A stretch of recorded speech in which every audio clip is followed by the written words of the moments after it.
Cool. Yeah, we're just going to get into it. Vanessa, how are you? All right. I'm good. Yes, I'm with. It's an absolute pleasure to meet you again for the second time. We have met, just so people know at home. We met and we went hiking together, which was such an awesome experience to share. It was a really great day. Yeah. Thank you for your generosity of knowledge of the area and time. It was really nice. That was awesome. I mean, you guys just left us behind. There was obviously 4 of us, and you just. I mean, is it something you do back home? That you hike in the outdoors and No. Well, it's like your natural environment. I certainly have a good deal in my life, but it's been a while. Yeah. I was trying to remember the last time that I had done anything quite so vigorous. Oh yeah. No, because and I think that's where actually the pleasure of having you here and having this wonderful chat was some of the things we spoke about, and I mean we'll touch on you're obviously a movie maker. And we're going to touch on all of that, and chatting to that, I'm so grateful that you actually took this opportunity up, because you are going back to the States tomorrow. Tonight, night. midnight flight. Midnight flight. That's where, that's where I kind of thought you were leaving today, but I'm so. I thought I was leaving tomorrow too. Tomorrow, and it's only because it's 10 after midnight. So Got you. We lost a day. Yeah, that's where it is. But let's get into it. I have you for a precious hour or so. I want to start with some of your documentaries. You obviously, it's awesome that you come from I would imagine, a family that celebrates art, and we don't need to talk about who they are, but I know art is that something that was celebrated, whether camera, as in shooting film, photos, is that something that was encouraged from a young age? My father, who was French and a filmmaker, as well as a writer and an artist, I've had a camera in my hand for as long as I can remember, but probably he would have put it there. Yeah. And it just always felt very natural to me. Yeah. He also got me one of these, this is how old I am, right? Let's hear it. When I was maybe 9 or so, one of these little international splicers, which is literally because we were shooting actual film. Yeah.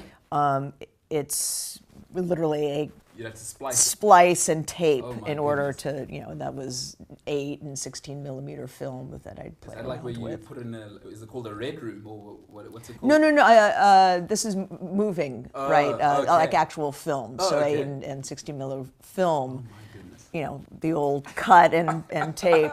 Oh wow. Which is, how films were made. For a long time. So at what age was that? When I was splicing and editing film that I'd shot at 10. Oh my goodness! Wow. So I mean, then it's a wrap. Well, once it's in you at that age, from 10, and then sort of. Except that it leaves me today at 50 years old and a couple of decades out of that realm, because I haven't done much since with my kids. Yeah.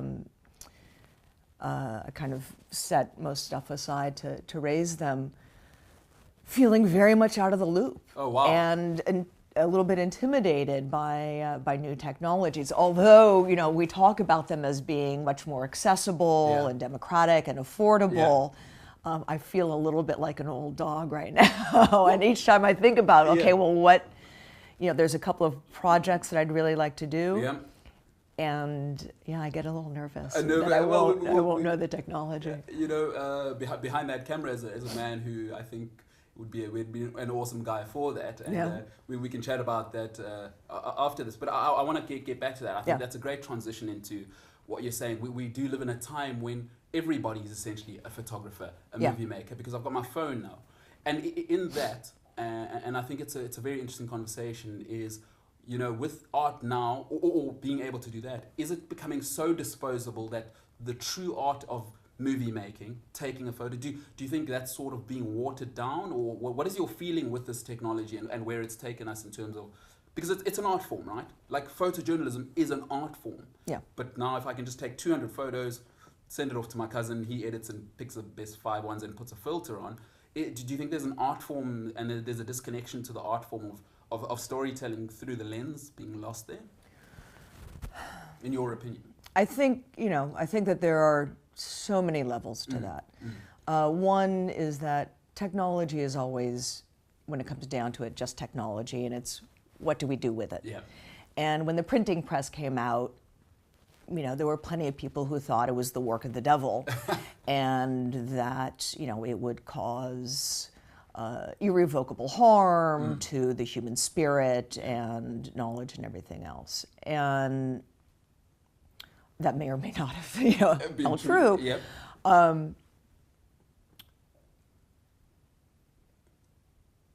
And again, yes, there is a watering down. On the other hand, does it not kind of democratize the process?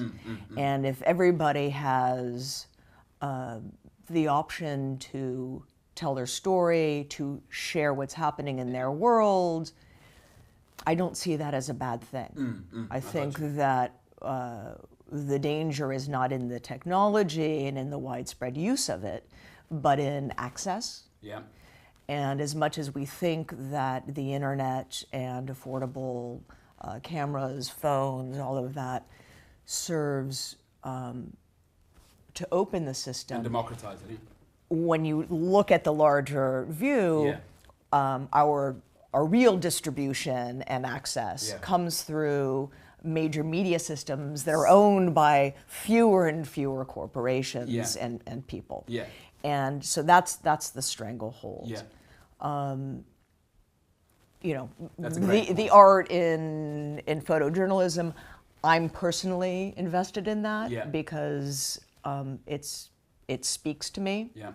Telling a story visually happens to be, I think, an art form. Yeah, absolutely. That I am invested in, but what's important is that people be able to share their stories and have access. Yeah. But it's messy, and open systems are really messy. Democracy by its very nature is messy, and this is probably in the infancy of the democratization of being able to be a content creator. And I think you've alluded to that, and we'll come back to a tremendous point you've made there is who is allowed to really disseminate information. What does that look like? How do they package it? What effect does that have on the people who consume it? But we're going to come back to that because I want to stick a little bit more to your art form and the role of art in society. I think, for me as a layman, I do, for instance, I've gone to see the Vatican, and what they, even that far back, they realized something, that art actually almost needs to be there at the center of the society. It is what I thought. Nobody's explained this to me, but I think they gave such reverence to art, and I wonder if we're kind of, is money pushing art, the lessons of art, and the social commentary of art slightly to the side, which clearly in the Vatican, that they are very clear what they're trying to do, is the art is meant to, those messages, you're not going to listen to a guy with a beard. They know that society doesn't care about that. But when I put the Virgin Mary and I frame her correctly, that innocence, they're trying to teach you a deeper lesson through art form. And I just do wonder with this sort of, if we're democratizing it, this disposable art, whether we're losing the role of art in society. I'd love to hear what kind of your take is on the role of art. And I mean across the spectrum, of course, film, the classical, music, whatever it may be. What do you think the role of art is in society at large? Well, it's our first language, right? I mean, quite literally. Rock paintings. Handprints, you got. It is our first language, and as such is also the most universal. And it's also always really about the audience. Yeah. Right. Your intention as an artist is irrelevant. Sure. It's what do I get out of this as a viewer? Yeah. And as such, clearly it has been considered a very dangerous thing. Yeah. For many millennia. McCarthyism, in your very own, we can maybe touch on that. We know who went first, and yep. Maybe we can unpack that a little bit. the artists are always the threat. The literates and the artists, isn't it? That's right. Yeah, absolutely. And I mean, I'm sure you were probably, maybe your family members were living through that McCarthy. I don't know if that's something you ever discuss at home. You know what McCarthyism was, and what was it like to live in that time when you know? Well, I wasn't really living in that. No, I'm not that old. no, close. I thought before I said it. I did, but I did grow up with tap phones and with parents who were essentially blacklisted. Yeah. Or at least gray listed. It was, a difficult. Purely because they were artists. Because they were political. Political and I see. Yeah, no, because they were political, and the McCarthy trials were very much about political artists. I mean, that was no question there. And when you see it, that kind of control of art and artists and artistry in many forms. I mean, China just imprisonment and banishment of artists. In the United States, it would be the lack of funding for arts programs, starting in public schools at the youngest age and going all the way up through the National Endowment for the Arts and any other kind of larger grant making. Got you. And just a general, especially now, sense that art is indulgent, that any kind of intellectualism that might go with it is this elitist indulgence. Got you. Instead of what it takes to break down what we want to be as a society. Got you. What does democracy look like? Yeah. How do we figure this out? What is the right path, as a nation, as a globe, as any... And it's a really dangerous place. You're really illustrating something wonderful there.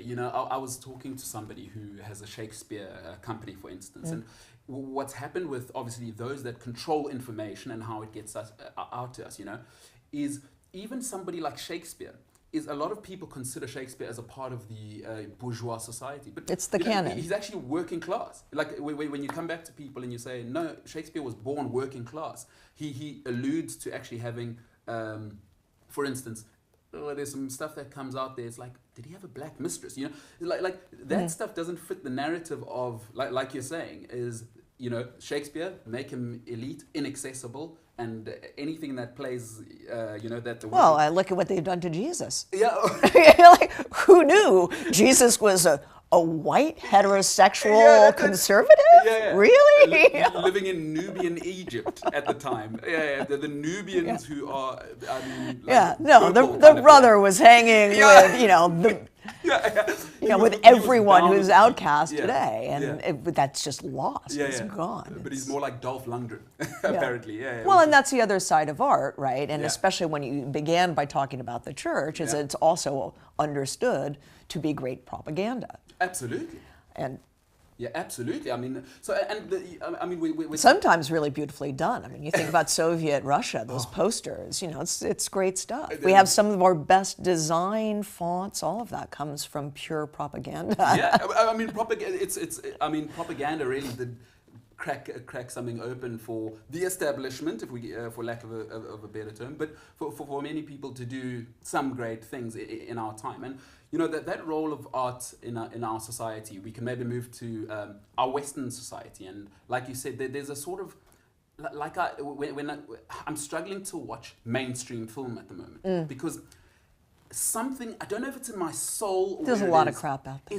It's like, I know you're doing something to me. It's like, what do you call it in film? Is it breaking the fourth wall? I think that might be the term. And that usually just means when a character is speaking directly to the audience. And so I feel like something's happening. I know there's a camera. Like, the great art that I've watched, it's when I kind of lose myself and I almost forget that there's But today, it's almost becoming so clear. It's like, I think you're trying to shape my thinking. Yeah. I can feel it, even though I don't know it consciously. I'm like, what are you doing here? Yeah. Because I see the same things people that are the heroes in films always look a certain way. The bad guys. Oh, for sure. Yeah. Do you know what I mean? Of course. And this is all a part of the role of art in our society, because big Hollywood is art. So I think some people forget that filmmaking is art. It's not just. It doesn't need to be is it Monet or whatever it is. It's art. And I think. Do you think the control there and the sort of people that have to fund that? Do you think there's a problem with the disconnection between the message you're allowed to tell through, let's say, Hollywood, and what art should serve? The deeper lessons, to connect us, I believe, is what art should do. I believe, anyway. I think that we just generally want to stay away from shoulds. Yeah. Especially when it comes to art.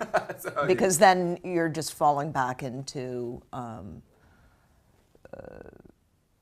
if it's should, then it's propaganda, right? Gotcha. I mean, you're trying to direct a thing. Yeah. Because I'm not entirely clear what your question was, but I just before we go on, something that I was thinking of is when you were speaking is I think we forget the power of film in particular. Yep. So one of the first moving images that was ever shot and projected it's kind of this famous, it's the Les Frères Lumière, the Lumière brothers, and it's this train coming into a station. And the audience, the first time is ever seeing, this is the first time anybody's been exposed to moving images. Yeah. Everybody in the theater, would duck. Wow.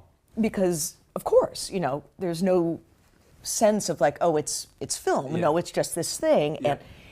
And even up to Rosemary's Baby, there is a shot, kind of famous, someone's on the phone, and it's shot so that she's just behind a door, and you can see kind of, as I remember, half the body and like the phone, but not, and an entire audience will lean in to try to look around the corner. Okay. Right? It's that kind of drawing in that I think you were talking about. You forget you're not in that space, that you can't look around the corner. Yeah. And it seems like nothing, but it really is a very powerful thing. And I think we take this idea of moving images for granted now. Yeah. They're like, oh, we're all such savvy viewers. I'm with you. But I will, I periodically catch myself, or I'll being in a theater, just the reactions and the body language and the thing, it's still very, very true today. We aren't quite as jaded and savvy as we think we are. I'm with you. It does still evoke something. So that it evokes something. I think another part of what you were saying, for me, the issue of films these days, it's just assholes. It's just, there are so many movies about assholes.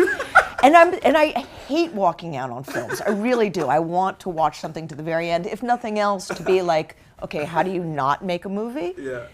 And what stories not to tell? Yeah. But I have just I'm just done. Yeah. I just get halfway through a thing and I'm like, why should I watch another film about these just empty people who are just cruel and mean and violent and just assholes and greedy, and like, why? Why do we need more of this? I'm with you. And I don't think it's a conscious thing on the parts of the studios or screenwriters or anyone else. I think people tell the stories that they know and they think people want to see. There is some conspiracy, for lack of a better term, when you look at who's funding a film and what the story tells. I think that American audiences are not aware of the degree to which, for instance, the U.S. military signs off on stuff and controls scripts, and the way media and corporate money controls scripts and message. But it's definitely there. It's real. And it is. It's quite an insidious relationship. It is. And that's why it's very hard to point out. You can't say, oh, here's the evil people. No, these are people making a living, making art, trying to get stuff done. And it's very, very hard. And that's where it comes back to the audience, to be educated. And that's one of the best things I think we can do for youth and for anyone. is how to digest media. How do you become a thinking audience member? Yeah.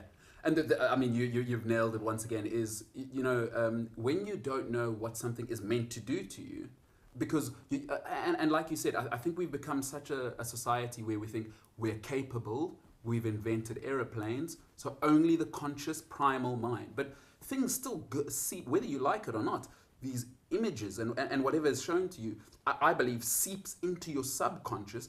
And neuroscience is leading us to say most of our lives is actually an action of our subconscious. So these messages, like you're saying, are seeping into our minds. And if you don't know what to look for, we would once again go back to it's propaganda which you think you don't know about, but it's there, and it's created. I would say conditions for. I mean, we've seen absolute atrocities over the last 2 days. Something's just come in now, but I mean, we saw what happened in New Zealand, and I think something like that is we must be very, very careful to say, oh, that just happens. As with anything, I think it's a response to certain narratives we've created. I don't know what you think of that, but I really believe that. No, absolutely, it's a response to narratives. It's also how do you stay sane in a mad world? Yeah, that's also true. And it's also, how far have we evolved as humans? That's a great point. And clearly, violence and hatred is still very much alive as part of the human existence. And it's those messages, that's what that plays on. Yeah, it's very much that. I think, and I wonder what your take would be here as... But for me, having grown up, I grew up in an environment where, male machismo, bravado, I think there's sort of a central theme of that to be male, because let's face it, men are still in charge. It's a man's world. It is a man's world, and a great song, but also very true in real life. It's the logical conclusion that if being a man looks like this, like where else would it go? Be strong, show that you like. There's other versions of being male, But this is part of the I think art, music, what it tells men: do this, wear a suit, tie it up, don't tell people, don't be weak by being vulnerable. Like this is the logical conclusion. We have tragedies like this, and it's because I really think our art that is available to people is machismo, isn't it? Like you said, most of it is rockets over here, bad guys over here, and that's how you're the hero. I don't know if that makes sense. For film, yeah. But I think there's also tremendous hope in art, and I think this is a tremendous time for us to probably start talking about you as an artist and what you've done. I mean, we spoke about one of your documentaries. Regarding the Clean Needle program, and I think this is where I love art, and this is what's possible. Some of that. So maybe we can talk about some of your favorite work that you've done, and I will push you towards the end to please make it available and let us consume this stuff. So maybe let's talk about some of your work and some of your earlier work and some of your favorite work that you've done. Let's start there. And I know you don't like talking about yourself. That's true. We tried to get it out of you. But let's maybe talk about maybe one or two of your favorite projects. Particularly the Clean Needle one. Well, it's not particularly relevant, but I would differentiate between art and journalism. Mm-hmm. And while there is an art to framing an image, telling a story, editing, all of that, mm-hmm. I don't, that's semantics. It doesn't but I hear you. We won't even. But I do hear what you're saying. I do. So, probably most relevant to the conversation is I started 90, maybe early 90s, mm-hmm. a not-for-profit video production company. Okay, cool. Called MayDay Media. MayDay Media. Yeah. All right, MayDay. Yeah. Okay, I like that. Which just worked for me on MayDay. many levels. Yeah. I still love the name. SOS. Yeah. I was good with the name. Yeah. And started out with a friend, Rory Kennedy, who has continued making a number of great documentary films. And what we did is this was just as video was starting to become more affordable in the a broadcast quality. Yeah. It was kind of the earlier days of consumer level nonlinear editing. Got you. And so where's this, and around cameras 90. 99. Okay. And so what we did is created a structure that really the idea was to use these stories, these documentaries, as a tool for social change. So short format, very short format. Short being? 10 minutes. Okay, all right. 15 minutes. Oh, so you were ahead maybe of a half Instagram hour. even. Yeah, you were ahead right? of Instagram. You knew that was the way to do it. No, like half hour max. Yeah. And it would be always because part of the problem is documentaries up to then, and it continues to this day, cost hundreds of thousands of dollars to make. Okay. You would have, if they were issue based, you would have maybe a foundation who said, okay, this is an issue that we're working on. Hire a crew, go tell the story, and then it just kind of sits on a shelf. Right, there weren't a whole lot of distribution modes. There wasn't really an audience. It certainly wasn't, documentaries weren't being theatrically released often, and things would sit. And so for us, having a whole vision was really important. Don't start a project unless you know what the distribution is, what the audience is going to be, what the impact that you want to be. And nothing goes out alone. So every video that went out with a viewer's guide. Gotcha. Here's backup information. Here's how you can get involved. We even had, like a cutout postcard to send to your senator or the president.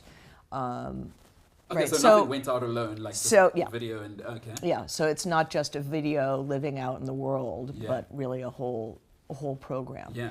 And by keeping the videos short, we had these very intense, very I think absorbing stories, personal stories. And then that allowed a format where we would show on Capitol Hill. Oh wow! To to senators, congressmen, and their aides. We could bring it to police stations. This is a clean needle exchange, right? Trying to get clean needle exchange, for instance, to get that, taking it to healthcare providers, police, fire departments, legislators, and even communities. And maybe before you get into that, like what was the clean needle exchange? Because I thought it was absolutely mind-blowing what you were saying, because it connected with me so much, because I've got drug use in my family history, which I don't know whether this would have helped. I mean, I've got a South African context, but maybe you can just tell us what the clean needle exchange idea was and what exactly that was. At its most basic, needle exchange is exactly that. You bring in a used needle. Yeah. We exchange it for a clean one. Yeah. And it does several things. One, obviously, protects people from HIV, hepatitis, all sorts of bloodborne diseases, infection. It also cleans up the areas, the neighborhoods where needles are found, because suddenly needle has value. Got you. Right? Yeah. Instead of handing it around and then tossing it when it's worn, people will actually go out, find a needle, and bring it in because it now has value. So you're taking the dirty ones off the street. Right. Which is why a lot of times neighborhoods who initially would be like, we don't want a needle exchange in our community, it's going to bring drug users in. It's like, yeah, except that your parks where you haven't allowed your kids to play because there's needles, they'll be cleaned up. Yeah. Police love it because they pat someone down, chances of getting pricked by a dirty needle go way, way down. Oh, yes. And that's like, then you... Yeah. Oh. So it's, it's a very simple, you're never putting out more needles, and because people freak out. It's like, oh, well, you're just making things available. No, it's always an exchange. Yes. You have to bring in one to get one. Okay. So you're not putting, you're not putting more out into you're just making them clean. You're just allowing people to protect their health, as long as they're going to be involved in risky behavior. Gotcha. Let's make it less risky. Got you. And in that sense, it feeds into a larger healthcare philosophy, which is called harm reduction. Okay.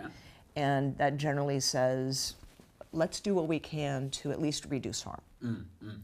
You're an addict.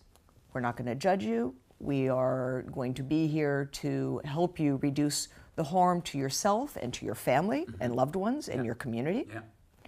We're going to do that by providing clean water, alcohol wipes, cotton, and a clean needle. So this is if an addict comes in and says, here are some needles. Yep. So the person who would be handing clean needles would also offer this as a, hey, while you're here. While you're here, why don't you also take some condoms? Okay.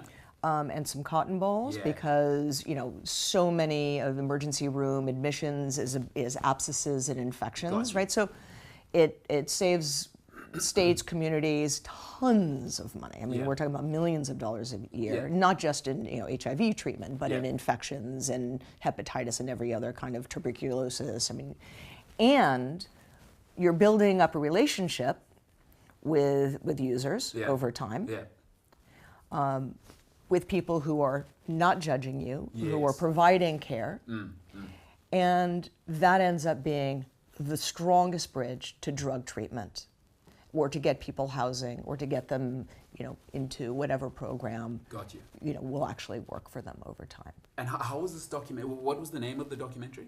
Fire in Our House. Fire in Our House. So all of these, by the way, guys, I'm going to try and push Vanessa to make sure, and I'll be on her back to make sure it's available for us on the digital space, because it's such powerful. So Fire in Our House.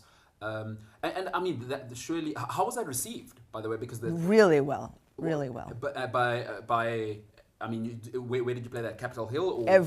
I mean, it traveled all over the States. I did, as part of that kind of, a whole program, I spent several years just talking about harm reduction and needle exchange, doing interviews, Charlie Rose, like you name it. We were all over the place. Oh, wow.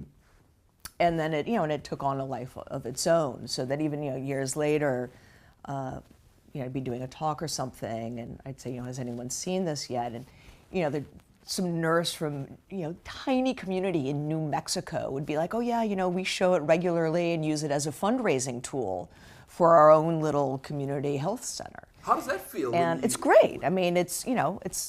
That must feel amazing for you. Yeah. And so,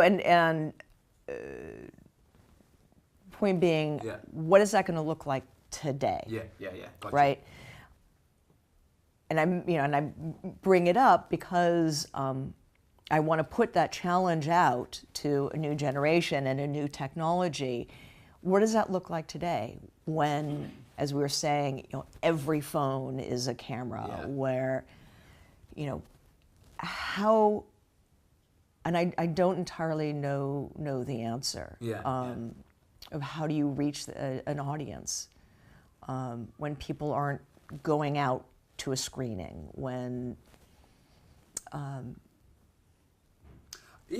think I'm not sure. Very interesting, because I've been reading quite a bit about the re-emergence of philosophy into the mainstream. You see, philosophers are really starting to do well again, and I think there is something where people, by nature, I mean, you see, it may be in small pockets, but you're seeing more and more of it. And I think, in South Africa and America, we have quite similar societies in the sense that both countries are really conservative, in my opinion, having experienced a little bit of the States and then living in South Africa. Yeah, so I think that's right. I think people reach a limit, and I can see it now, where it's like, we're tired now, we're going to open an organic farm, we're going to subsist in ourselves. And my point is, I think then there is hope for films like yours. I think we're primed for that, because I think that's food for the soul, as opposed to, oh, well, here's some adverts and then the end of rockets flying across a fence, as you say.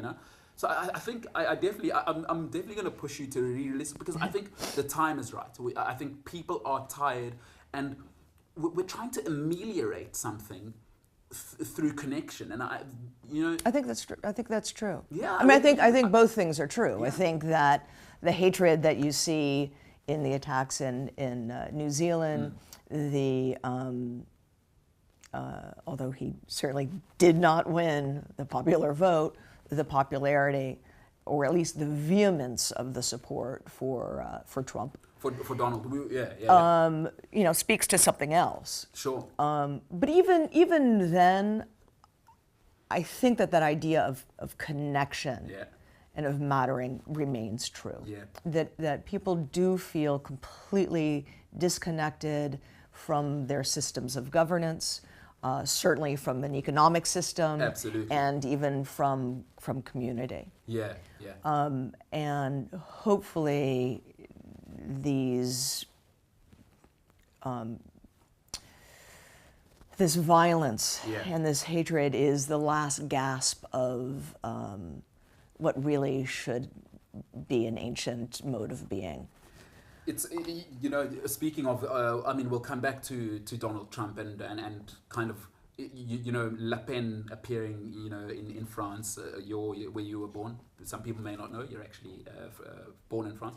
But, you see Le Pen, the uprising, Theresa May, something's happening. But we'll come back to Donald Trump. I just want to kind of stick with the film and art, once again, as a medium for connection. I think, when you tell people human stories, then people start to realize, or I believe, in sort of the Aristotle sense of, sometimes we need to be educated in that horror is a part of everyone's life, really. Just because you live in a mansion, it doesn't. And Aristotle said something so beautiful that I thought, is an education in horror. Because we look back to Greek society, right? And we wonder, why were so many of their plays tragic?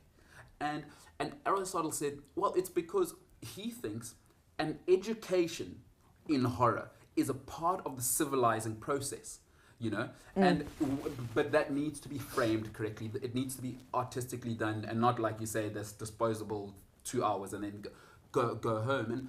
And once again, I wonder if our modes of art, this disposable art, it's not connecting us. And we can go on to a little bit of the spirituality thing. Is violence is the ultimate nihilism, right?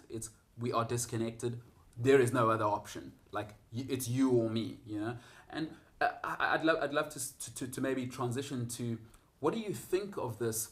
I hesitate to use the word fascism, but there's certainly the rise of something that says nationalism again. And I'm careful with these types of isms, but I think we're broaching that. I don't know where you are on that in your country, France. I call it fascist. It's full on fascist, then.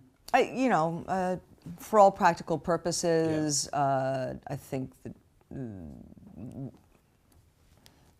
that's how people understand it. That's the easiest term. And fascism is troubling because for some people who may not realize, fascism cannot abide difference. That is one of its cornerstones, isn't it? Well, one of the fulcrums of fascism is that you cannot be not fascist and be tolerated by that system. And that's very, very worrying in a world where, let's face it, most people are working class. Right? I think fascism, some people may not understand why. Fascism, democracy, it may not matter, but it really matters. Because you, the working class, you're out. You're all out. And that's most of us, I'd like to think. Most of us are just regular Joes working, paying our bills, and want to love my girlfriend or wife or husband. And fascism's problematic even on that gross level. I don't know what you can obviously maybe get into that a bit. It's a really problematic thing. It is. Yeah, and I think this rise and the freedom to express it is like, to me, it's like, oh my goodness, alarm bells. It's very worrying. So there's this. I think he's a linguist by training, George Lakoff, and he wrote this book, several, but one's called "Don't Think of an Elephant," and essentially it's about how in the U.S. various programs, laws, policies are worded and named, and why they're named as they are. No Child Left Behind, Yes. the Freedom Act, things like this.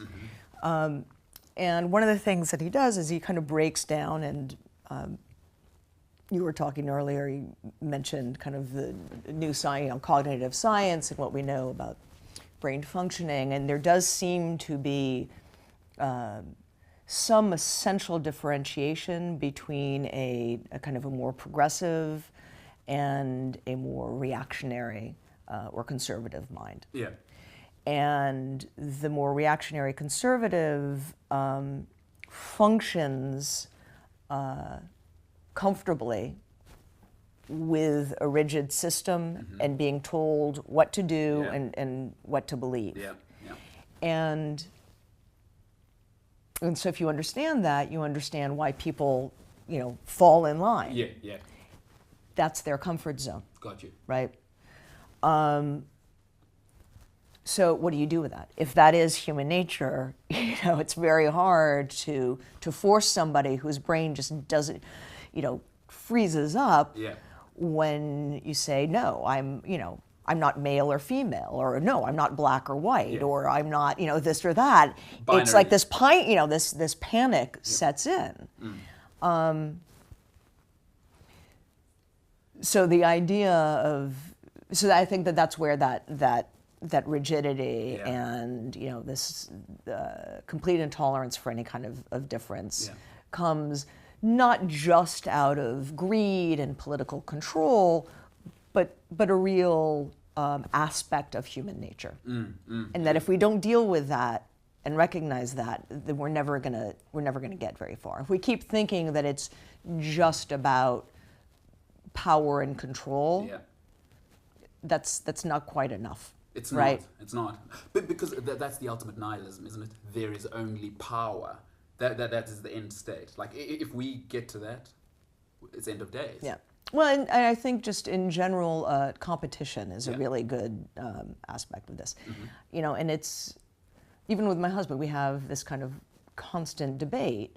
I don't think that competition is our natural state. And, there's like, oh, well, Darwin says, it's like, no, that's not what Darwin says. There's a lot of, it's far more complicated than that. There's plenty of historical evidence that communities have thrived for hundreds or if not thousands of years in a very, fully cooperative systems. Competition serves our modern systems. And we now are convinced that that is simply human nature. And that these systems are inevitable because we are competitive as a species. Yeah, I'm with you. And, so we really need to be getting down into these nitty-gritties of, well, what then is human nature? How do you get past it? And at the very least, to be able to just say, no, it's not just, competitive, and it's not a whole block. And I think now you're opening up a very interesting door. It's the case of, the dream is democracy. You are human, I am me, you're not going to hurt me, you live over there, hey, look out, there's a wolf behind you, you'll look out for me. The community and democracy is the dream. But my question to you and kind of my feeling, my overriding feeling at the moment, because I believe in human beings, because I've seen when you appeal to their best side, what they're capable of. They're capable of such great things. But I wonder, in this world where, to me, it feels like some narrative has been created to appeal strictly to my primal side. Once again, power, economy, lust. Like, to the point where I kind of feel when somebody says, how are you doing? It's kind of like, oh, they've just been programmed so they can get to the conversation about money or stuff, like, as opposed to, how are you actually doing? Yeah.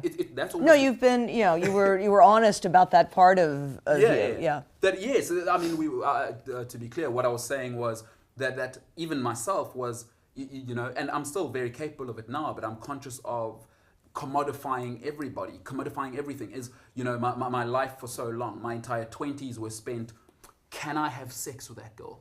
Is that person going to make me money? You know, like that's it, strictly primal, serve me, as opposed to, you know, because I felt connected to people before, and then these other things seem to go away, like how much money I have, what is my social status, you know, what does this girl look like on my hand? I wonder what society says. That faded away when I was close and connected to people, and I think to come back to my question and sort of where I wanted to go was, I have a problem with this.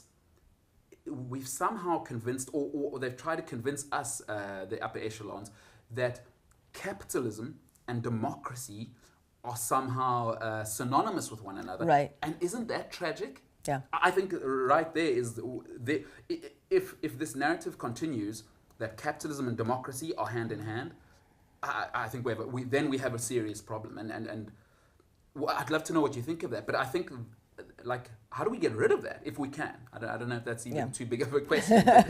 But like, do you know what I mean? Is we sort of convince people that capitalism and democracy are synonymous. No, I do.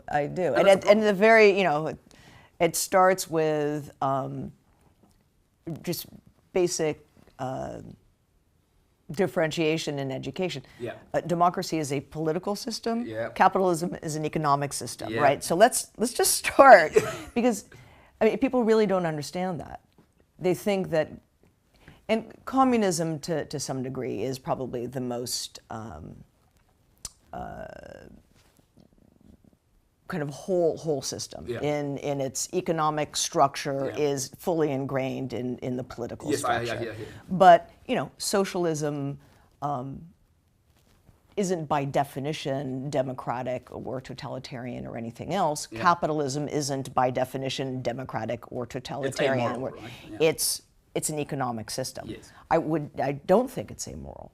I'm just saying it's an economic and not a political system. Got you. And I think that as an economic system that has built in the necessity for poverty, right? Because that's the catch, force, right? Yeah. I mean, you have to have poverty. You have to have always some fear of falling out of your position, and a desire to grow from this into that. Poverty is absolutely built into capitalism. It is a necessity of the system. 100%. And therefore is not a moral system. So why I say amoral, so I completely agree. I say, you know, all systems are amoral until we apply, you add in the driving force, the human mind, you know? It's like capitalism is just on paper, but the logical conclusion of it is disastrous for everybody.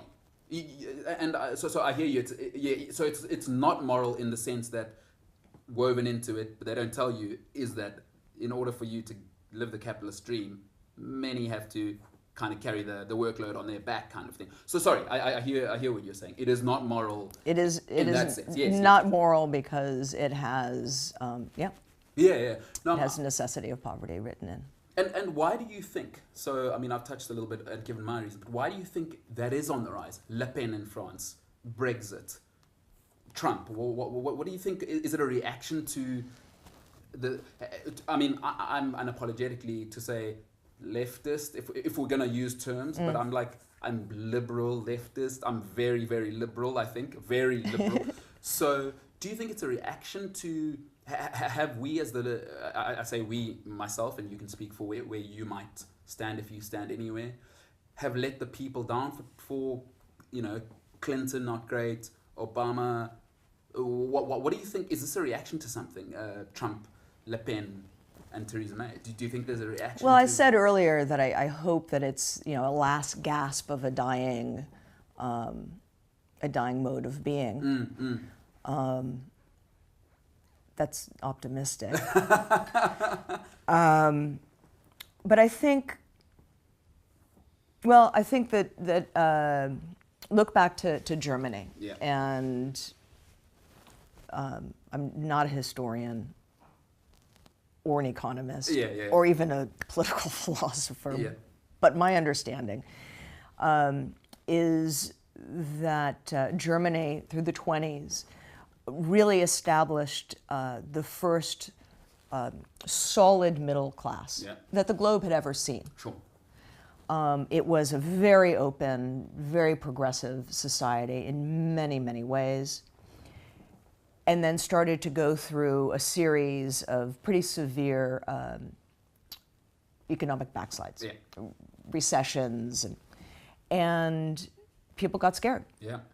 People, who suddenly were starting to enjoy a life that few had really seen, were in danger of losing what they had gained. Yeah. And what is the worst thing we can do as humans? React out of fear, right? I think when it comes to fear, over and over and over, fear is the deadliest of all human emotions. 100%. And is the worst place to react out of.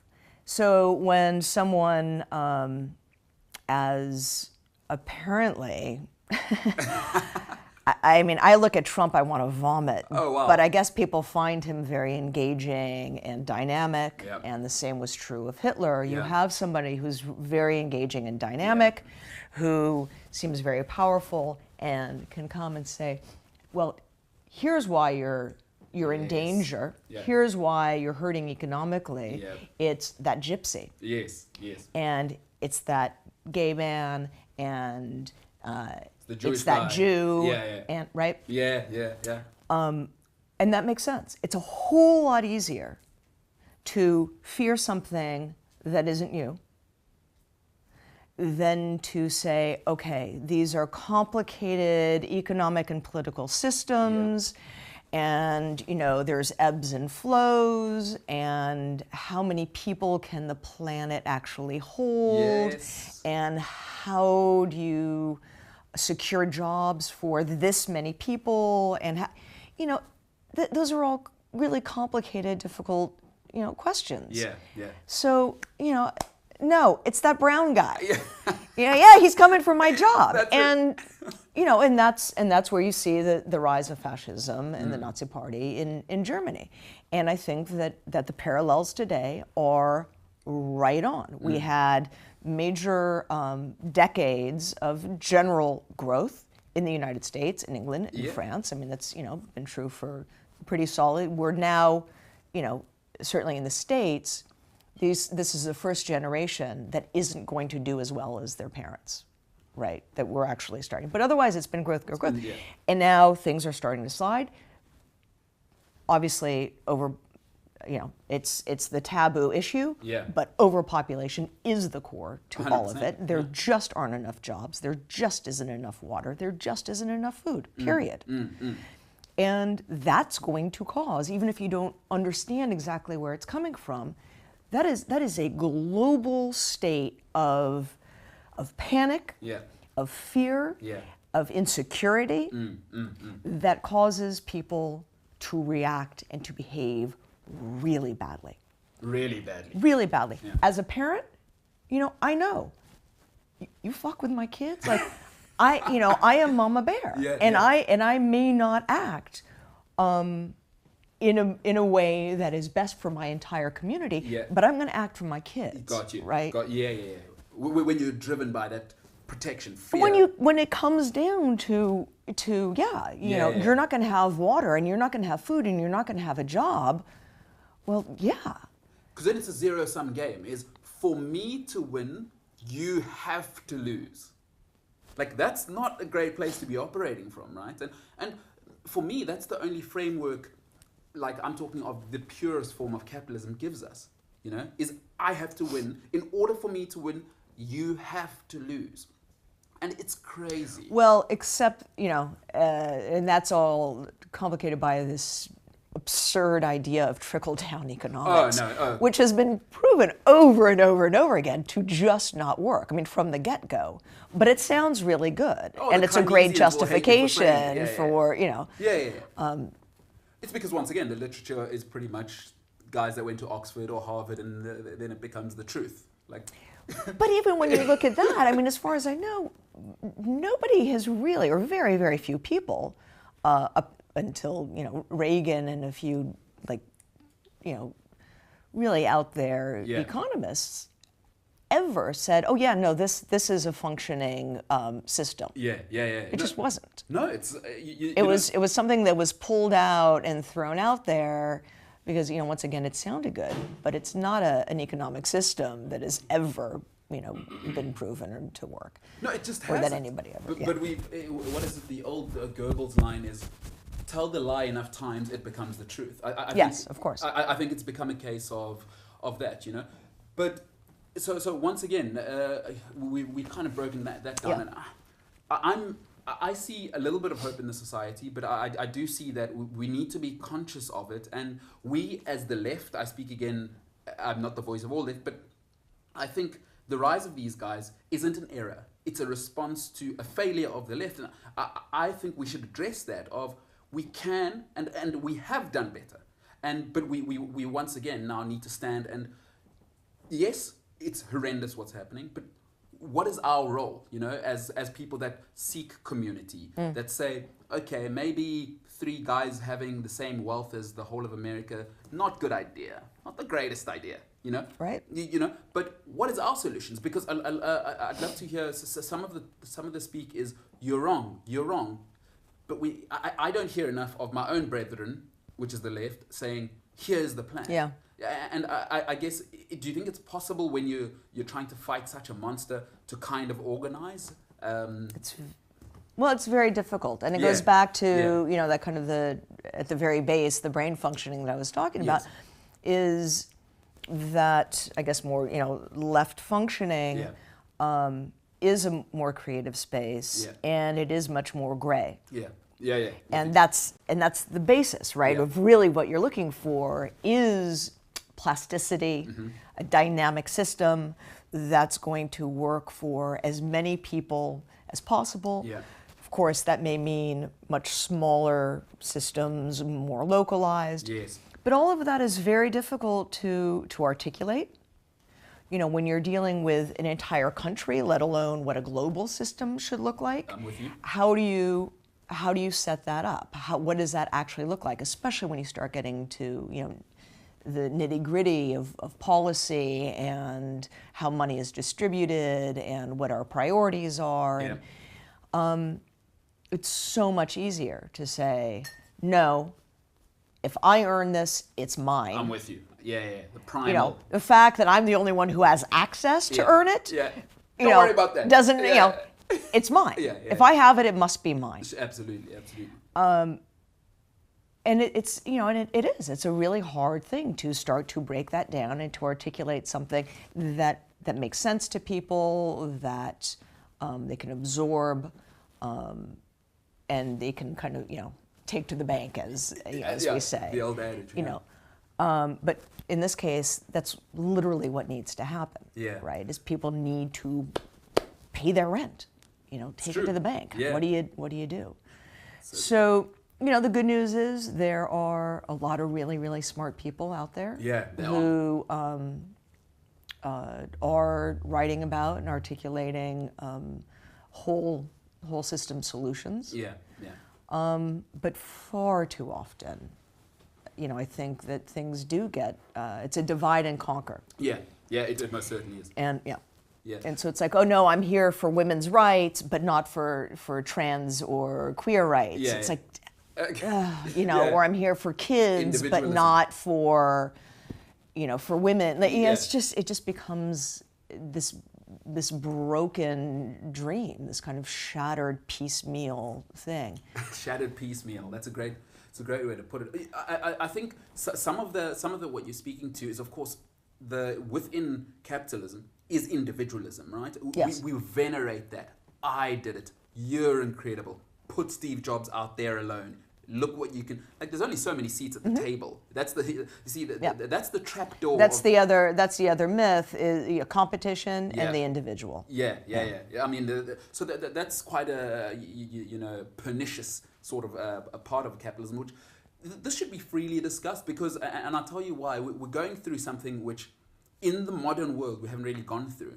is now, for the first real time through technology and many other things, is power is global, politics is local.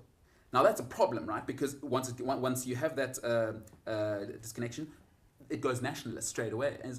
And we've never had to deal with this kind of proper separation. Like now it's clear that power is really global, right? The multinationals, you could be doing it in Gambia, and that money is genuinely winning for you in Minnesota or wherever. Well, heck, just going up Table Mountain yesterday, it's, you know, the MasterCard logo on the car on the way up and on everything up there. It was like, oh. So it's an interesting time to probably keep an eye on that. Power going global, politics going national, and we're seeing the rise of that once again. But we can come back to. I want to speak about your second film, if we can go, or one of your other films which we spoke about, and I can't wait to see it. Is the one where you went on the train? Oh. For the United Nations. Could you maybe unpack that one for us? Nah, that's. No. Okay. Right. It's not worth talking about. But it was fun. It was great, but it's. I don't think it's worth talking about. There is a film that I worked on though that I made that I think weaves into the conversation, and it's the Quilts of G's Bend. The Quilts of G's Bend. So when this is all available, I'm going to put all of these up. That actually is available. Oh, okay. That one is. Yeah. It's on. Is it pronounced Vimeo? Yeah, Vimeo. Vimeo. People know it. My pronunciation. The youth will know. Terrible. The youth will know. It's GEE''S. Okay, so just say the Quilts of G's Bend. Okay, GEE''S. Bend as in the bend in the river. Got you. And it's a film that I made in G's Bend, Alabama, to accompany an exhibit of art from this community. Okay. Art that was made over many generations, mostly by the women of the community, all slave descendants. Incredible. Yeah. And Alabama, for those who don't know. In Alabama, in the southern United States, what's called the Black Belt, also the Bible Belt, and the heart of slavery and especially cotton production. So Alabama has a very close relationship. Very long. Cotton slavery. For those who don't know, go and look that up. And G's Bend has this really particular, incredible long history.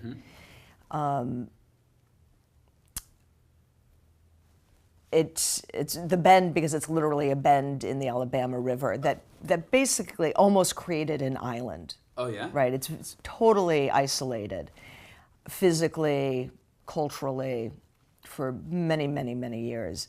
And I think the first phone came in 1980 something, first paved roads, one road in 1980. I mean, it's really been, Wow. It's been out there for a long time. Wow.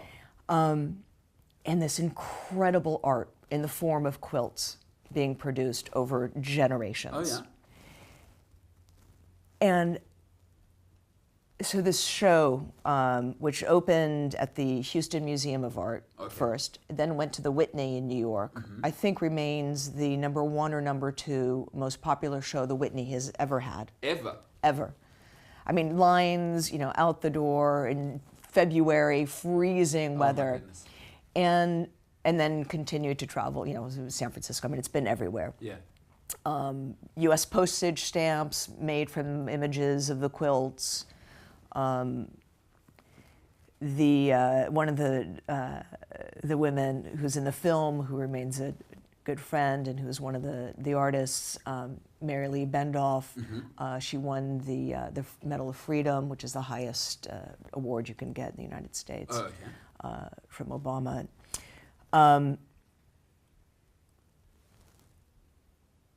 But the story of resilience and of community and of art,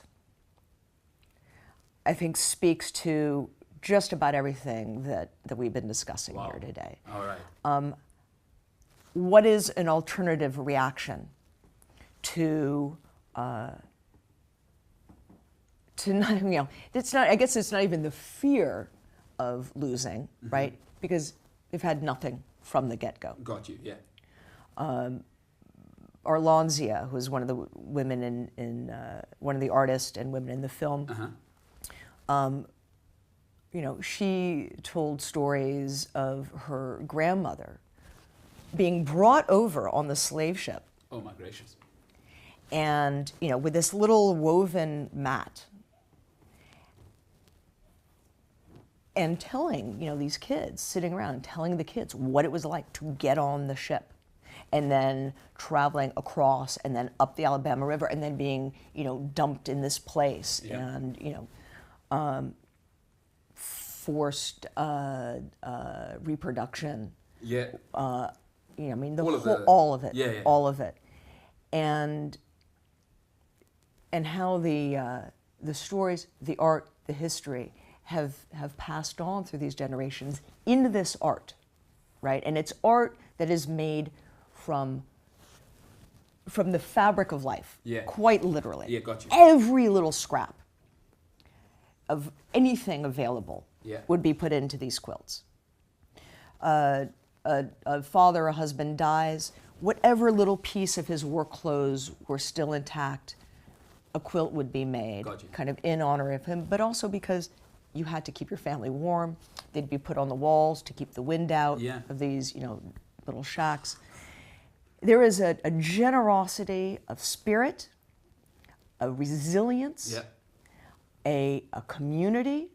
Not that there aren't issues and there's bickering. Well, which church you go? And it's always a church, right? It's really that's like the worst bickering I've seen there has been around church. But it gives me more hope for human survival than anything else. Yeah. These women truly, for me, are a sign that we can do better as humans and that there is some possibility for us.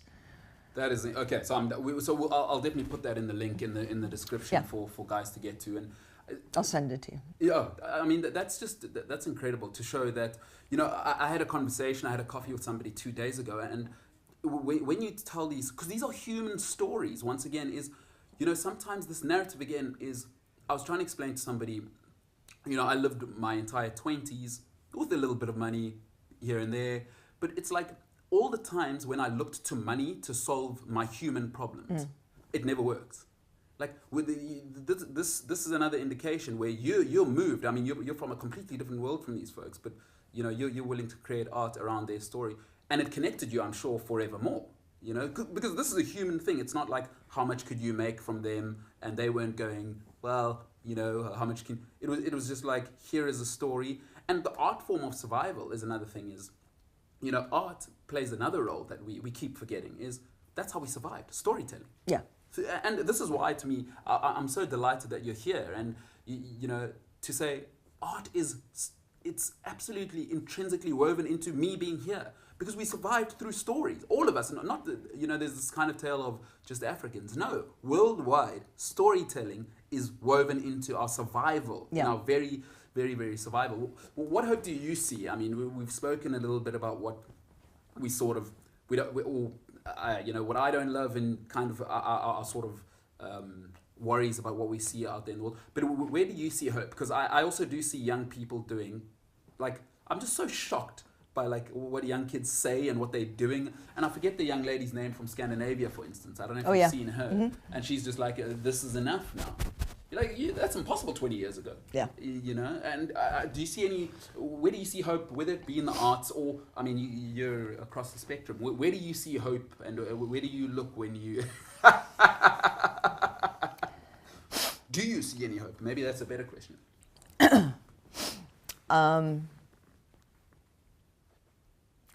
It's a complicated answer. Yeah. One, I tend to, although I did just say that they bring me more hope than anything. I don't think hope is a good plan. Mm-hmm. I agree. You know? I agree. So I try to stay away from anything that, you know, kind of relies on this idea of hope. I was just talking about hope in terms of Gee's Bend and especially the women there. But I also tend to shy away from hope. Yeah. It's not a plan. It's not, you know. It may be integral to survival. Yep. It's not quite air, but I do think that there is some aspect in there that humans seem to need to seek out. But I'm really weary of hope as the only thing. You know, yeah, I mean, it's not a strategy. Yeah, you know, hope is not a strategy. I think that a lot of these kids are just fantastic. Yeah. Especially, obviously, climate change, environmental issues. You know. Yeah. I'm glad to see that there's some folks that are awake and aware. Yeah. And I cannot imagine being a kid, today. Yeah. I mean, even my own children who are 19 and 16. Yeah, I mean it's awfully young to be looking at a future that is pretty bleak. And that's where a lot of kind of my interest now is in blueprints. Ah. Right. So I was a syndicated environmental columnist, and the questions tended to be around light bulbs and what's the healthiest kitchen utensils. Cars, it was all kind of individual things, Gotcha. Mosquito repellents and sex toys and really, what's the most environmentally friendly sex toys, things like that. This is an important question. And they're all important questions, and it's all a piece of the puzzle. But we are at a point where changing our light bulbs is not going to save us. I'm with you. We are so far over that cliff in terms of the physical survivability of our species. We are already over the threshold. We are past a point of no return for at least catastrophic environmental repercussions. And clearly we aren't prepared for anything like it. The question is about hope. I hope that it's not going to be as bad as the science indicates. I hope that we can get our acts together as a species before those repercussions get any worse. But the reality is that science says we have not many years before close to total extinction of the human species and most mammals on the planet. If nothing else, you have methane, what's called a methane emissions. belch. And as the chemistry of the sea changes and you have permafrost being not so perma anymore, massive amounts of methane is released, and essentially it's the same thing as with the extinction of the dinosaurs. Extinction level event is... It's an extinction level event. We depend on oxygen. If there's just too much methane in the oxygen, you can't breathe, you die. There go the mammals. And it's, so for me at this point, it's pretty grim. And it's one way or another, even if we're able to to pull back and avoid the worst of that methane and of the other repercussions that we already know about, rising sea levels, lack of food, lack of water. Yeah. I guess my hope is in developing blueprints of what it's going to look like on the other side. Got you. Right? Got you. So those survivors, what are the lessons learned, and what are those blueprints that we can start to map out, right? We want to leave a treasure map 100%. for my kids, for whoever comes next. Yeah, hope on its own is not enough. I think I think you've articulated that brilliantly. And one of my favorite philosophers, Slavoj Žižek, said it brilliantly. No, I'm sorry. We were sitting somewhere 2 nights ago. Oh yeah. And he popped up on the screen, on the TV screen, which of course you never see in the No. States. And my 19-year-old son was like, "Oh, I know that dude. He's a madman." I was like, "Do you know?" Yeah. I was so glad that he had found him on his own, that he didn't have to. Yeah, I mean, it was so thrilled. Isn't Slavoj? He's just the best, He is a madman. He's something else, he's obviously been framed already as a madman, but he's written the greatest work on Hegel. Well, I think that's why he was on. He's had to go underground, right? That was like a couple of days ago.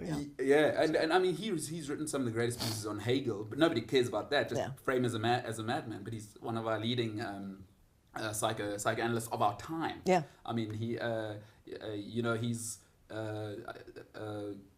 schooled in France and Germany, and of course behind the Iron Curtain. Anyway, so Slavoj. So it's first as tragedy, then as farce, or vice versa, because it really works either way. Mm-hmm. But that was one of his pieces, and I probably quote that at least 3 times a week because it's so true. Mm. I mean, especially living under Trump. Each time something comes up and you think, and then no, it actually is a full-blown reality. Yeah, you think it's a farce. You think it's it's a joke, that it's going to be called out. Oh yeah, it's happening. Wow. Well, I'm glad we connected on Slavoj because that's a good one. But he's got. Speaking of that, like just hope isn't enough. But he says he'd like to see. V for Vendetta 2. Right. Because it's all about revolution. He'd like to see what solution. Happens. Yes, what happens because it's all good and well. Is it Natalie Portman, I think her name is? I'm not good with celebrities. Anyway, I think it's Natalie Portman. But anyway, so she's in that film, and then obviously they win the revolution. Yeah. We all feel good about ourselves. And this is where I go back. I think we let's call ourselves whatever isn't fascist right, left, centralist, liberal, I don't know, choose your own label. I'm not big on labels, but he says I'd like to see V for Vendetta 2. Mm-hmm. And I think that speaks very closely to your message of yes, hope is great, right? But it's not a plan. What does it look like if we win? And not to say everything that's happening now in society is horrendous, but it's got to come down. Like it's not sustainable. But what does that look like if we win, hypothetically? If we survive. What does tomorrow look like? So my hope lies in that the blueprint thing. Yeah. And I love what you're saying. Hope alone is not enough. We can't be this colorful. And sometimes I think we do get trapped in it. I'm a middle class guy. We get trapped in these bourgeois games of kind of talking about it, and it's nice to kind of. But like revolution's hard, man. Like because I often I'm big on the critique my own house as well. Is do we really want change, or do we want the banks to be just a little bit nicer? Like, do we want must the banks just be a bit nicer to me? Because this I find with my fellow middle class intellectuals, liberal, is sometimes it's a bit of that, the bourgeois game of kind of look like I'm talking about the people, but actually I wish I could get a loan, because you're from France, obviously. Revolutions are ugly things, guys. Yeah, and they are long. This is a long play. If we want this, whatever your ideal world is, more sharing, smaller government, blah, blah, blah, all of these things we hope for, if you want it, it's a brutal business. And sometimes I don't mean in violence, it's time as well, right? Like you can't, sometimes it rises up, we march, and then what? Yeah. And I think that speaks to your hope argument, to saying hope isn't enough on its own. I think we're still kind of saying the same thing. So Slavoj Žižek, I'm glad we connected on Slav. But before I let you go and you head back to the United States, I wanted to know, and still, I'm going to say it again, I'm going to be on your back. I would love for your work to become available, because I think they are human stories, and I'm going to keep I would share them to the highest hills. You might want to see it first. You don't, yeah. Well, you know what? I've heard enough to go, I'm drawn in. Okay. I guess in Hollywood it would be the billboard sold me. Yeah, you've done a great job. But where is your heart? I mean, your kids are growing now, but where's your heart in terms of once again, maybe? I mean, the artist is in you. That's clear. What are you thinking for yourself now as they grow and they can, I'm sure they close their door, Mom, I don't need you a little bit. But I mean, that artist is in you. What of that? Where do you go from here in terms of making your art? And maybe, is there anything in your heart at the moment that you feel like you'd like to engage with? I think I've unfortunately, I suppose, but it is what it is, gotten a bit more selfish, especially since having kids. And after many decades of, I mean, I was in diapers at the AIM, the American Indian Movement uprising at Alcatraz. Oh my goodness! Right in 1969, 70. What was that? 69 or so 70? I guess 70. I mean, I've been marching and protesting and living that life my whole life. And I also spent 15 years in Atlanta, Georgia, where it was not the most welcoming. It's the South.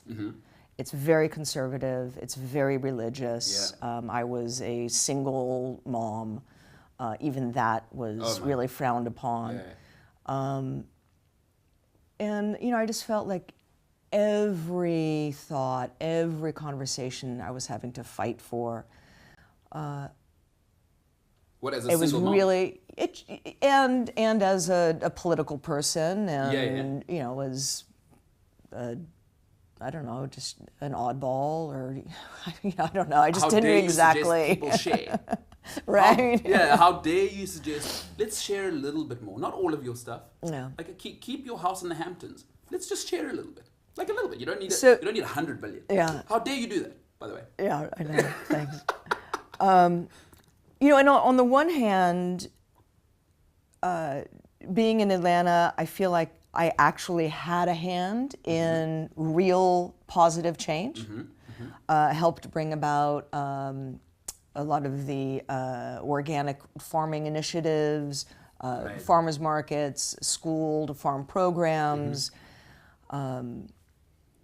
in a place that was ripe for it and ready, but nothing was happening. And we made huge inroads. When I first moved to Atlanta, I don't think there was a farmer's market. There's now, like, every neighborhood has, it's thriving. I mean, it's really become a great space for that. But I didn't, it's incredibly polluted and violent, and... Atlanta in general? Atlanta. And I got kind of protective and selfish for my kids, and moved to the Northeast, to a very rural place. Like a homestead. Yeah, homesteading actually. it's another growing thing. I read about homesteading. I farmed previously, before kids, and continued as what I call kind of a private farmer, where I would establish edible gardens and small farms for people on their own land, or grow their food for them. But anyway, all of that to say that, for me now, because that was the question. And the artist in you. I've brought my family to a much friendlier, healthier, safer space. And, you know, I'm aware that that's a really privileged place to be. Got you. You know, the entire state, there's only 600,000 people. Yeah. You know, our town has 3 paved roads. I mean, it's a small, rural place. Yeah. And so I guess then, for me, that blueprint now becomes the community garden. Right. Here's an essentially, it's the most progressive state in the United States, Vermont. Right. Okay. I mean, Bernie Sanders is our like. Old Uncle right. Bernie. Yeah. It's the. I think we have the high. I say that we moved there because it's less assholes per acre. Right. Essentially, but it's, you know, they're. I'm gonna use it. It's the most educated, least religious, most progressive state in the union. Yeah. And I'm not unaware that, you know, of that bubble. It's a bubble. So into that space, our little local community garden is it's so bizarre. Yeah. It's like the drama and just trying to figure out basic mechanisms of community, of democracy, of communication, of fairness for a community garden. This is dirt and plants. Yeah. So, and it's incredible, the conflict. oh my goodness. And, you know, and little thing, and here I am constantly pushing back, saying, no, but this should be a microcosm of what we want to see on a larger level, right? Yeah. We should be able to take all our interactions as a community garden and amplify it and have it work as a larger system. Yeah. Boy, I mean, talk about blueprint and, you know, putting stuff into action and practice. So that's where I am at right now, So is working out the details of how this process works and how community really can function under the best of circumstances. You couldn't be safer. It's clean. There's water. There's land. You know, I mean, it's really about as good So for lack of a little Maslow's ecosystem needs as it gets. Yeah. You're at the top of the pyramid. And still, people are so petty and aggressive, and it's, you know, it's shocking. So you're consumed there now, but I'm consumed there. I also have a studio. I haven't been doing any film for a number of years. And is the itch? There are a couple of projects I'm excited about. So I'm playing what is with. the industry term? In pre-production, or where would you say? It's here. It's housed in. But you know, I work pretty much as a 1 or 2 person crew. So pre-production is, you know, it's all in my head. Anyway, right? Yeah, pre-production's here, and production's at the end of your. Yes, in my pencil. All right, so that is churning. But I do have a couple of projects. Might wait until my, you know, last one's out of high school. Okay. And in the meantime, I have a studio. I do a lot of collage. Okay. So the classical art form now is where you are, as in. Yeah, physical. Yeah. Yes. Yeah. And I absolutely love that. But it's interesting that there's conflict in a place that couldn't be safer and. Yeah. But once again, you know that. It's messy. It's community and democracy. It's a messy business. messy business. Yeah. It certainly is. But it's interesting, you know, that. Somebody who, I don't know if you did meet him, but Nelson Mandela said it about this country, but it's the same everywhere, right? Is the greatest tragedy of any revolution, which it is revolutionary to live kind of where you live in 2019, is that it replicates the system that you kind of said no to, you know? And that's what, it's kind of happened in South Africa, but that's a conversation we can have hopefully another time, because I'll definitely have you back on, whether via the internet. I think we've really touched the crumbs today. I lived in Nicaragua in the mid-'80s, and seeing what's happening now is just heartbreaking. It's disastrous. Yeah. But that is the greatest failure of revolutions, isn't it? Is when they replicate the oppression which drove them to the need for, you know, Mandela said, if we just replicate another like colonial overlord, capitalist overlord, we have failed. And it's kind of like, maybe the program's in so deep that people just don't know another way to like Like, sharing's a good idea. Like neuroscience says, more heads are better than one. We know that. We know. Like, it's, if you want to solve, and I don't mean like little problems, real problems, which are the human problems. How should we raise our kids? Like, that's important. That's really, really important. Not business models. Like, business models are important as a separate conversation. But how should we raise our kids? Like, it's better if I have 10 people in the room to contribute to that. And, you know, we brainstorm. And, like, these are real, yet people are struggling. Well, and there's, you know, there are some basic core answers that then apply, right? And so that's what we have to decide. As a species, what are those cores? Yeah. You know, for me, it's just decency. Yeah. Right. I don't have much tolerance for the term tolerance. Like, I abhor tolerance. Yeah. Malcolm X never spoke of tolerance, by the way. Nelson Mandela never spoke. Tolerance is one. No, I have no tolerance for tolerance. We're definitely going to have to get online. But I do have a desire for decency. Absolutely. And those two things, I think, are very different. Yeah, they are existential. But, you know, so basic decency. What is the ethics of decency? And really you start there, right? Yeah. And what does that look like? And we know all life, you know, we know enough now from biology, from physics, from everything, that we're dealing with a whole system, a web of life. Absolutely. And we are young within that context. Well, sapiens. we're Homo sapiens. Yeah, I'm saying Homo sapien. Yeah. Sometimes we think we're like the most evolved things, but we're really like Neanderthals. We're, in you nice know, clothes. Neanderthals with a food market down the road. Yeah. Anyway. We are. We're babies. We're also. We are. We're babies. I mean, that's No, I'm definitely, you know, it is, to me, I would have loved to like have you on for 5 more episodes. I should have met you on the first day you were here, but it's awesome that you, and I really appreciate you. I know you probably moved some stuff around to come and make this happen, and I'm truly honored. I'm like, you know, having walked with you. No, it's been a pleasure. It is so awesome that to have had you back here, and I think I think we'll definitely have to do an episode where I have to come to Vermont and see and milk a few cows with you guys, and or we'll do something online. I was telling the kids this morning that I think when we get home tomorrow, I guess, or next day,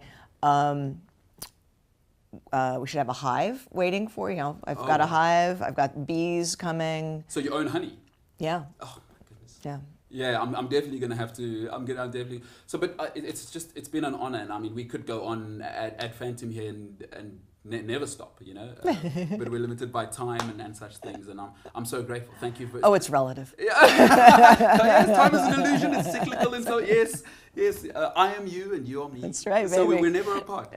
We're never truly apart, and I'm so grateful, and thank you so much. Oh, it was a pleasure. Travel really safe. Nice. Yeah, thank you. Wonderful.